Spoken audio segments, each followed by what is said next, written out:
Welcome back. The new budget request from the Biden administration's loaded with surprises for budget watchers. It includes things people didn't see coming and leaves out some things people were expecting. Mark Cancian, senior advisor in the International Security Program at the Center for Strategic and International Studies. He's writing about the 5 surprises in the Pentagon's 2022 budget request in Breaking Defense. Mark, welcome back. It's good to see you again. Number 1 on your list, and I don't know if these are in any particular order, but number 1's the shrinking Navy. And I think the thing that you wrote about that surprises me the most, 12 ships the Navy's decommissioning this year at a time they're trying to add ships to the fleet. What do you make of that? Well, that's something of a surprise, although some of it was expected. They're trying to decommission some of the old cruisers rather than modernize them. They've been arguing with Congress about that for several years, trying to decommission some of the older amphibious ships.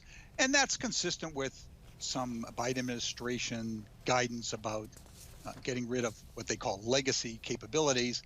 But the Navy's also proposing to retire some LCS ships, one of which has only been in the fleet for 3 or 4 years of a 30-year lifetime. So putting all that together means that the fleet's going to get smaller, and that's a surprise. Even with the guidance about legacy systems, there'd been a bipartisan agreement, bipartisan consensus that the Navy needs to get larger, and this is a step back.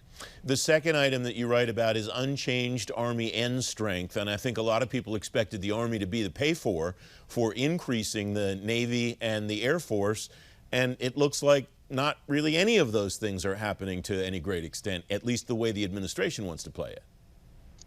And certainly in the 2022 budget, the Army has been able to hang on to its end strength. Now, they did that at some cost. Their budget goes down almost $4 billion, so it meant that they had to squeeze readiness and modernization to put the money into their force structure, and they were quite upfront about doing that. The Army has traditionally focused on force structure and its people, and has cut modernization if necessary.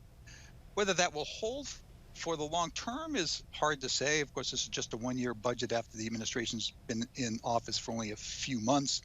But the Army is also making an argument around town for its end strength and for keeping up the size of its structure. They're arguing that they have a major role in the Western Pacific, for example, as well as in Europe and elsewhere.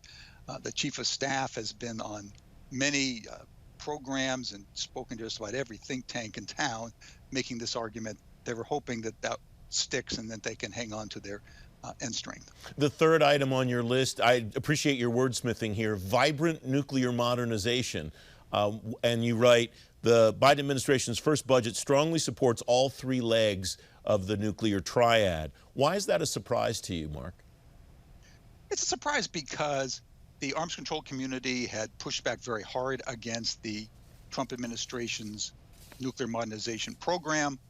The party platform had talked about the dangers of nuclear weapons and the need to cut back on spending there.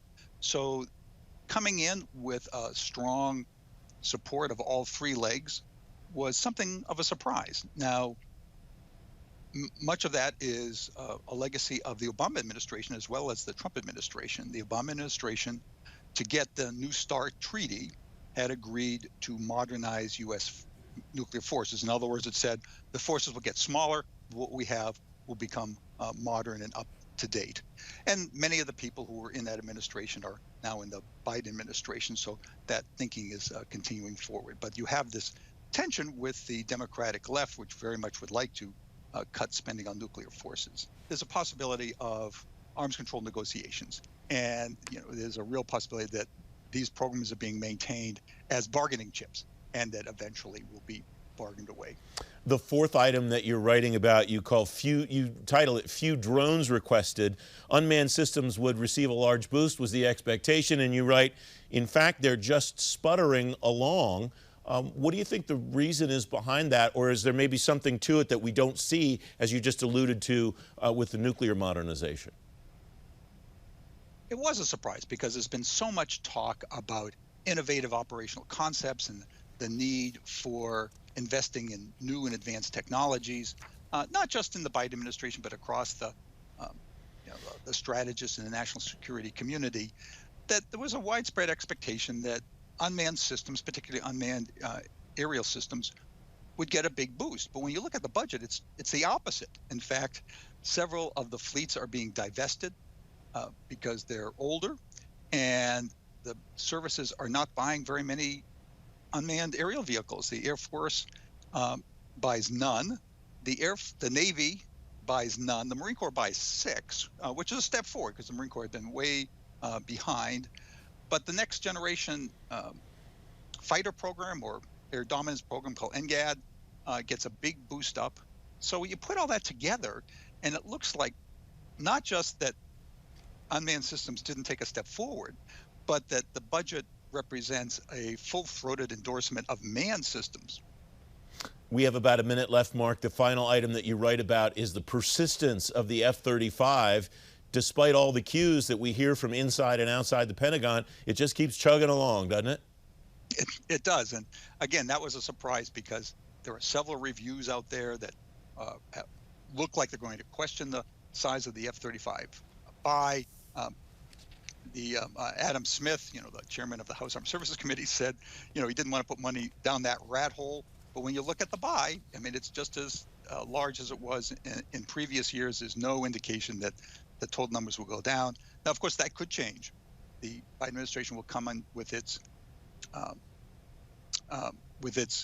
national security strategy in January, February, and when it does, there may be some changes here and elsewhere. But all of these elements create facts on the budgetary ground that will, I think, shape what comes for the longer term. Mark Cancian, thanks very much as always. Appreciate your time. Thanks for having me on the show.